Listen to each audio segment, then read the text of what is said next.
भाग्य बढ़ा या कर्म। इस दुनिया में दो तरह के इंसान हैं। एक जो यह मानते हैं कि भाग्य वाग्य कुछ नहीं होता और वे कर्म की प्रधानता में ही विश्वास करते हैं। दूसरे वे लोग हैं जो भाग्यवादी हैं, यानी उनका किस्मत कनेक्शन में पूरा भरोसा होता है। उनका दृढ़ विश्वास होता है कि जो भाग्य या किस्मत में लिखा है वो हो के ही रहेगा।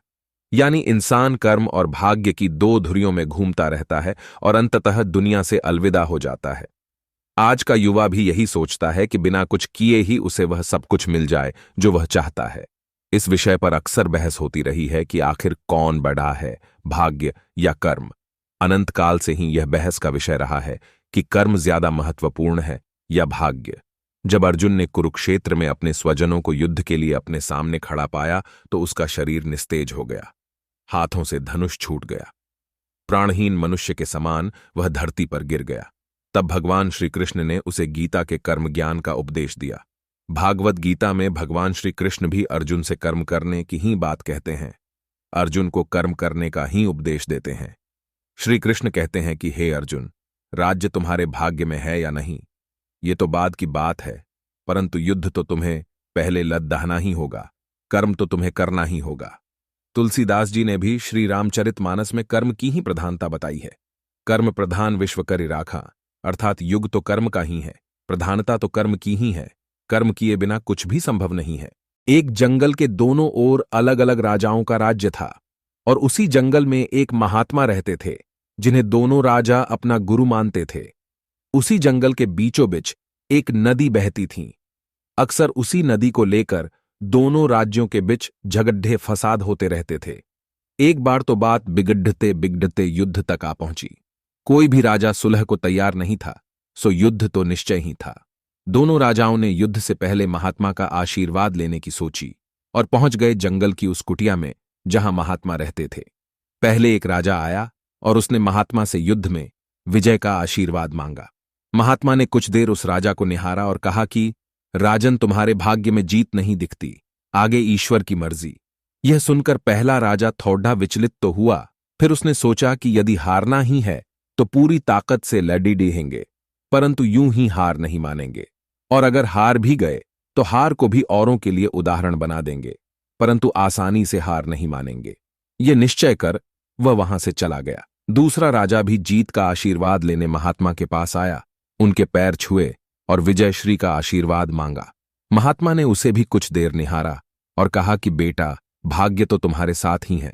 यह सुनकर राजा तो खुशी से भर गया और वापस जाकर निश्चिंत हो गया, जैसे कि उसने युद्ध तो जीत ही लिया हो। अंततः युद्ध का दिन आया। दोनों सेना एक दूसरे के आमने सामने थे और युद्ध का बिगुल बज गया। युद्ध प्रारंभ हो चुका था।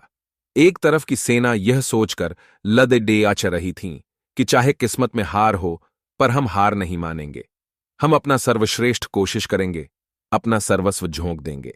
और वहीं दूसरी तरफ की सेना एक निश्चिंत मानसिकता के साथ लड़े डिडच रही थी कि जितना तो हमें ही है तो घबराना कैसा। लड्डे डेते दूसरी सेना के राजा के घोड़े के पैर का नाल भी निकल गया और घोड़ा लड्डे खड्डाने लगा, पर राजा ने ध्यान ही नहीं दिया, क्योंकि उसके दिमाग में एक ही बात चल रहा था कि जब जीत मेरे भाग्य में है ही, फिर किस बात की चिंता। भाग्य बड़ा या कर्म, कुछ ही क्षण बाद दूसरे राजा का घोड़ा लड्ड खड्डा कर गिर गया, जिससे राजा भी जमीन पे गिर पड़ा और घायल हो गया और वह दुश्मनों के बीच घिर गया। पहले राजा के सैनिकों ने उसे बंधक बना लिए एवं उसे अपने राजा को सौंप दिया। युद्ध का निर्णय हो चुका था। युद्ध का परिणाम बिल्कुल महात्मा के भविष्यवाणी के उलट था। निर्णय के बाद महात्मा भी वहां पहुंच गए। अब दोनों राजाओं को बड़ी जिज्ञासा थी कि आखिर भाग्य का लिखा बदल कैसे गया। दोनों ने महात्मा से प्रश्न किया कि गुरुवर, आखिर ये कैसे संभव हुआ। महात्मा ने मुस्कुराते हुए उत्तर दिया, राजन, भाग्य नहीं बदला, वो बिल्कुल अपने जगह सही है, पर तुम लोग बदल गए हो। उन्होंने विजेता राजा की ओर इशारा करते हुए कहा कि अब आपको ही देखो राजन, आपने संभावित हार के बारे में सुनकर दिन रात एक कर दिया। सब कुछ भूलकर आप जबरदस्त तैयारी में जुट गए, ये सोचकर कि परिणाम चाहे जो भी हो, पर हार नहीं मानूंगा। खुद हर बात का ख्याल रखा, खुद ही हर रणनीति बनाई, जबकि पहले आपकी योजना सेनापति के भरोसे युद्ध लड़ी डहाने की थी। अब महात्मा ने पराजित राजा की ओर इशारा करते हुए कहा कि राजन, आपने तो युद्ध से पहले ही जीत का जश्न मानना शुरू कर दिया था। आपने तो अपने घोड़े की नाल तक का ख्याल नहीं रखा। फिर आप इतनी बड्ढी सेना को कैसे संभालते और कैसे उनको कुशल नेतृत्व देते? और हुआ वही जो होना लिखा था। भाग्य नहीं बदला, पर जिनके भाग्य में जो लिखा था उन्होंने ही अपना व्यक्तित्व बदल लिया। फिर बेचारा भाग्य क्या करता? दोस्तों, हमें इस कहानी से यह सिख मिलती है कि भाग्य उस लोहे की तरह वहीं खींचा चला जाता है जहां कर्म का चुंबक हो। हम भाग्य के अधीन नहीं हैं, हम तो स्वयं भाग्य के निर्माता हैं। यह सत्य है कि भाग्य भी उन लोगों का साथ देता है जो कर्म करते हैं। किसी खुरदरे पत्थर को चिकना बनाने के लिए हमें उसे रोज घिसना पड़ेगा। ऐसा ही जिंदगी में समझें, हम जिस भी क्षेत्र में हों, स्तर पर हों, हम अपना कर्म करते रहें बिना फल की चिंता किए।